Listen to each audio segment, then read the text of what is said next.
How will you be seeing the new year in? Some will watch televised coverage of the ball dropping in Times Square. Some will imbibe a little something, not Methodists, but some. Some will begin the new year with a kiss, but suffice it to say that almost everyone will be involved in some form of making noise. Be it clanging pans, I used to do that, or singing Auld Lang Syne at the top of one's lungs. 12:01 a.m. is generally a time of great sound. Why is that? This past week, I was reading an analysis by a cultural anthropologist who attributed the custom of noise-making to very ancient pagan practices. People would combat their fear of evil spirits by trying to scare them away. In other words, the idea was to make as loud a noise as possible so that any ethereal beings of malicious intent would run the other way. Does that meet a need in people? Are we afraid of new beginnings? I think many of us are. It wasn't the case in my youth. Then, every time a new year arrived on the horizon, I would wonder, is this my year? What wonderful surprises are waiting for me just around the corner? Where will I get to travel? That stuff that dreams are made of. And if I weren't wondering about these marvelous potential things that could happen in my life, I was planning. This is the year I will graduate. This is the year I will start a new job. This is the year we will start a family. But then, as one gets older, life's experiences sometimes discourage one from living in the offense like that, because we've learned that sometimes, all too often, the dreams don't materialize and the plans fall through. We come at a point in our lives where we realize that we have absolutely no control over our futures. And so then, realizing that helplessness, we find ourselves shifting into a defensive mode. And so those prayers that used to be starlight, star bright, make this wish come true tonight, kind of disintegrate to be, please don't let anything bad happen. Please keep me from health problems. Keep my family members safe. And we too, like the pagans of yore, find ourselves asking evil spirits to go in the other direction. Sometimes we adapt a kind of keep your fingers crossed mindset. And the words we say to each other, Happy New Year, maybe sound more like good luck. If that's no way to live, the point of today's message is that although we have no idea what the new year will hold for us, we can count on this. In approaching the new year ahead, Jesus Christ has already given us the formula for inner peace and spiritual joy.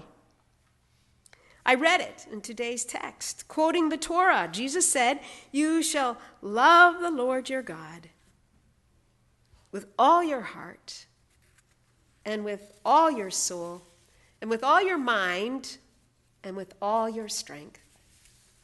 And then he added, "You shall love your neighbor as yourself."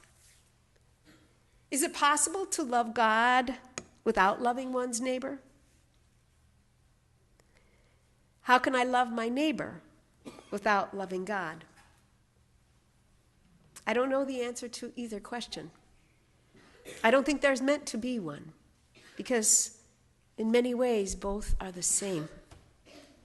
No matter what life lays at our feet, the certainty that we are given is that we will always have a chance to respond to it, to decide in the midst of whatever is happening, whether or not we choose to be conduits of Christ's love for each other, whether or not we want to offer Jesus our minds, our hearts, our hands, our feet to use as his own. That's an active choice, and it will be before us every single day. It's a choice we are asked to seize, regardless of our circumstances, because the opportunities belong to us all, and there is no one, absolutely no one here whom God will not try to lead to some new epiphanies. Epiphanies not only of his presence, but of his amazing love. Yesterday, I received a clipping in the mail, and I thought it was apropos to this message. A woman had been ringing a bell next to a Salvation Army kettle. And as the writer was heading to go into the Stop and Shop where he wanted to do a last-minute errand, he found himself lingering, somewhat against his will. Part of him wanted to say, go on, just get in the store, don't look at her. And the other part of him wanted to say, stop, this is what you're here to do. In time, after a pause, his heart told him that he needed to give her more than $1 in the kettle. He needed to do that more than he needed to get into the store. So he followed his instinct, put in $2, and then asked her point blank, do you want anything? She was wearing a hooded sweatshirt and a woolen Patriots cap and appeared to be cold, but also legally blind. And he heard himself ask her, can I get you something hot to drink? My treat. That would be wonderful, she said. A hot chocolate? You got it. Anything else? He asked. Something to eat. What would you like to eat? She thought for a moment. Do you know what I would really like? I would really like a clementine. It wasn't what he expected she'd say, but he nodded, disappeared, and soon thereafter returned with the goods. She was most appreciative, thanked him, and the two of them had a nice conversation. The writer of the article walked away, but then as he neared his car, he happened to turn around, only to notice that some people apparently had been watching them, and now a bunch of onlookers had gone forward and put in some money. And there they were, standing at the kettle, talking to her. And there she was with her unseeing eyes, smiling in response. And so the writer stood there from a distance, and he took it in. And then he decided that while it wasn't the most profound moment in his life, still it was a moment that made him divinely happy. And it made him think. And it made me think as well.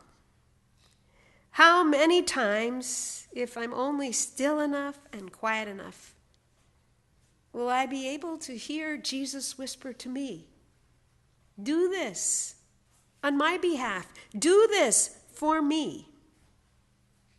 And if I follow that recipe, if I try at least to do something once a day that I know he wants done, then I think I'm guaranteed that two things will come. One, inner peace, and two, spiritual joy. Those are the gifts we all are offered. In trying to bring peace to each other and trying to bring kindness to one another's hearts, Christ will bring his joy to us. Tuesday, this coming Tuesday, is the first blank page of a 365-page book. Write a great one. Amen.